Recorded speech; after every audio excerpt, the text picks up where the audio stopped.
तो तुला लगन में हम बात कर रहे हैं राहु और चंद्र युति के बारे में। इस वीडियो में देखेंगे अब सप्तम भाव के लिए। सप्तम भाव में जहां राहु और चंद्रमा दोनों ही आपके मेष राशि में स्थित होंगे, इस प्रकार का कंजक्शन है तो जातक की ये कंजक्शन दूसरों पर डिपेंडेंसी को बढ़ाएगा।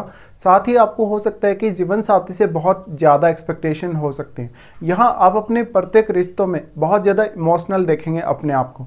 यहाँ अब ये फायरी साइन में है, फायरी साइन में होते हुए आपके पार्टनर के साथ कहीं ना कहीं आपको बहुत ज़्यादा इमोशनली लगाव रहेगा, लेकिन आपका पार्टनर कहीं ना कहीं आपको चीट करता हुआ ही नजर आएगा।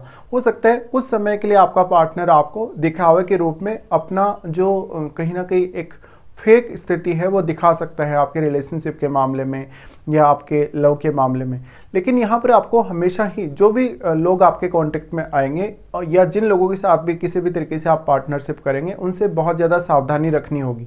यहाँ पे अब ये फायरी साइन में होने की वजह से अक्सर लड़ाई झगड़े या विवाद होने की संभावना बढ़ेगी आपकी लाइफ में। इसके अलावा आप लगभग हर बात पर इमोशनल नजर आएंगे और साथ में दूसरे का जो डोमिनेंस है वो आपके ऊपर रहेगा। यहाँ अब ये पब्लिक का घर है, पब्लिक के घर में राहु चंद्र के होते हुए आपके फेम के लिए बहुत अच्छा है ये। अगर यहाँ शुक्र का भी संबंध बनता हो आपके लग्नेश का, तो आपके फेम के लिए और भी ज़्यादा स्थिति अच्छी होगी। लेकिन आपके पब्लिकली जो रिलेशंस हैं, इवन आपका जो मैरिड लाइफ है या आपके कोई भी किसी भी तरीके की पार्टनरशिप है, उसके लिए ये कंजक्शन उतना अच्छा नहीं होगा। अब यहाँ चंद्रमा आपकी माता जी को रिप्रेजेंट करते हैं। माता जी को रिप्रेजेंट करने की वजह से यहाँ पर हो सकता है कि आपकी मदर से आपकी बहुत ज़्यादा मिसअंडरस्टैंडिंग रहे या आपकी मदर का बहुत ज़्यादा इम्पेक्ट आपकी मैरिज पर रहे।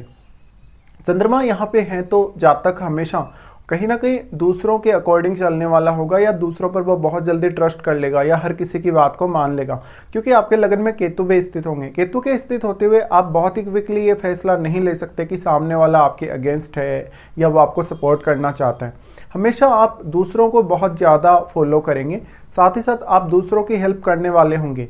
अब यहाँ पे क्योंकि आप शुक्र से रिप्रेजेंट होते हैं और शुक्र एक बहुत ही फ्रेंडली ग्रह है, इसलिए कहीं ना कहीं ये हो सकता है कि जातक दूसरों को सपोर्ट करने के केस में खुद का कभी कभी नुकसान कर लेगा। अब यहाँ चंद्रमा 10th लॉर्ड है। 10th लॉर्ड होने के केस में ये कंजक्शन मैरिज के पश्चात या इवन मैरिज से पहले भी कभी कभी आपके करियर पर बहुत असर डाल सकता है। अगर आप कोई क्रिएटिव कैरियर चुनते हैं तो उसमें आपकी नेम फेम बढ़ने के चांसेस ज़्यादा बढ़ेंगे, लेकिन मैरिज के बाद इवन आपके करियर पर बहुत बड़ा इम्पैक्ट पड़ेगा आपके रिश्ते का। तो पार्टनर के आ जाने के बाद आपको सडनली नेम फेम मिल सकता है, लेकिन यहाँ पार्टनर कितना ज़्यादा आपका साथ देगा वो यहाँ पे आपको देखना होगा। अब यहाँ जो भी प्लेनेट बैठा है आपके सप्तम भाव में, उस प्लेनेट को आप देखिएगा, वो प्लेनेट यहाँ चंद्रमा को राहु को किस तरीके से प्रभावित कर सकता है। साथ ही यहाँ मंगल इनके डिस्पोजिटर हैं, तो मंगल की प्लेसमेंट भी आपको देखनी होगी। यहाँ पे अगर जुपिटर जैसे प्लेनेट का एस्पेक्ट हो या इवन जुपिटर यहाँ बैठे हों तो कुछ हद तक आपको राहत जरूर मिल सकती है। बट यहाँ पे आपको देखना होगा जो भी प्लेनेट होगा वास्तव में वो राहु का एक मित्र ग्रह है या नहीं। अगर वो एक मित्र ग्रह है तो उस केस में ये आपके पब्लिक नेम फेम के लिए बहुत अच्छा होगा, लेकिन फिर भी आपको अपने रिलेशनशिप में बहुत ज़्यादा अवेयरनेस रखनी होगी। इस प्रकार का जो भी जातक होगा, चाहे वो पुरुष हो चाहे स्त्री हो, दूसरों की बातों में बहुत जल्दी आ जाएगा या हर बात पर लगभग अपनी प्रतिक्रिया बहुत जल्दी दे देगा या बातों बातों में बहुत जल्दी इमोशनल हो जाएगा। तो यहाँ आपकी चंचलता बढ़ेगी और ये फायरी साइन है। फायरी साइन में होते हुए आपको हर निर्णय लेते समय बहुत ज़्यादा सोचना समझना पड़ सकता है। अगर आप ऐसा नहीं करते तो आपके ऑलमोस्ट जो भी डिसीजन होंगे गलत होंगे। तो यहाँ आप किसको किस तरीके से जज करते हैं, जबकि सामने वाला आपको किस तरीके से जज करता है, ये बहुत महत्वपूर्ण होगा। अब यहाँ पे देखिए ये पब्लिक डीलिंग का घर, पब्लिक डीलिंग का घर होते हुए कहीं ना कहीं आपको दूसरों से हमेशा यहाँ नुकसान ही होगा।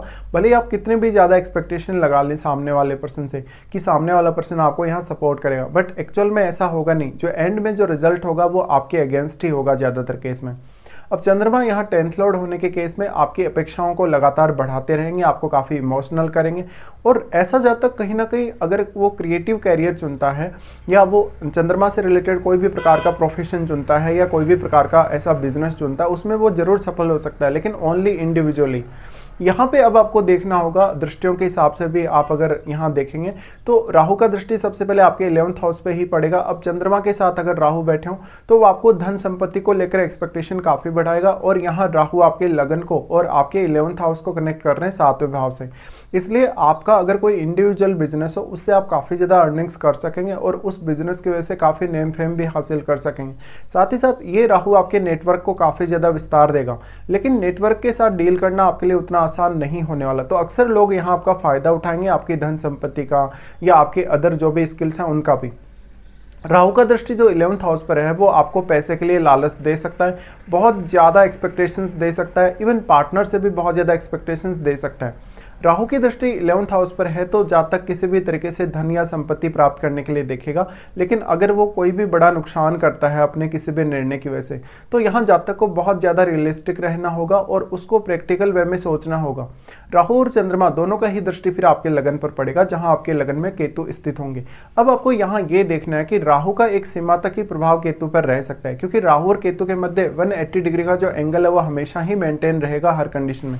बट आप ये देखिए कि यहाँ राहु और चंद्रमा के साथ जो ग्रह स्थित है वो ग्रह यहाँ केतु पर और केतु के साथ बैठे हुए ग्रह पर अपना बहुत स्ट्रॉन्ग इम्पैक्ट डाल सकता है। तो यहाँ पे ज़्यादा भूमिका होगी राहु और चंद्रमा के साथ बैठे हुए ग्रह की। और यहाँ पे अब केतु के साथ अगर लगन में कोई ग्रह बैठा है तो वो ग्रह अपनी क्वालिटीज़ को खो देगा, क्योंकि केतु उस एनर्जी को एब्जॉर्ब करेंगे, उस ग्रह की क्वालिटीज़ को वो एब्जॉर्ब करेंगे।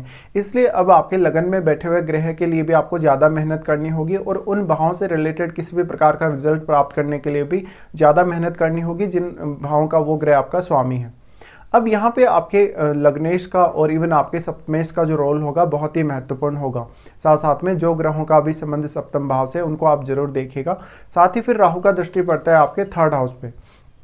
3rd हाउस पे राहु का दृष्टि पड़ेगा तो ये कुछ हद तक कम्युनिकेशन के लिए ठीक हो सकता है, या कहीं ना कहीं आपको कुछ राहु ऐसे इल्यूजन दे सकता है जहाँ पर आप कोई बहुत ही रॉन्गली डिसीजन लेने जा रहे हैं, या होप में आप कुछ ऐसा कर देते हैं, कोई बड़ी रिस्क ले लेते हैं। यहाँ पे अब अगर आप बिजनेस करने जा रहे हैं तो बिजनेस इंडिविजुअली ही करें तो ज़्यादा उचित रहेगा। साथ साथ में आप पब्लिक की बातों को जितना नकारेंगे उतना आपके लिए अच्छा है। अब क्योंकि आपके लगन में केतु स्थित है, लगन में केतु के स्थित होते हुए आप ब्लाइंडली फैसले लेंगे, बिना सोचे समझे डिसीजन लेंगे और आपको नुकसान होगा। तो ये सब आपको देखना है। साथ ही साथ आपको ये देखना होगा कि राहु की या चंद्रमा की आपको महादशा है या नहीं है।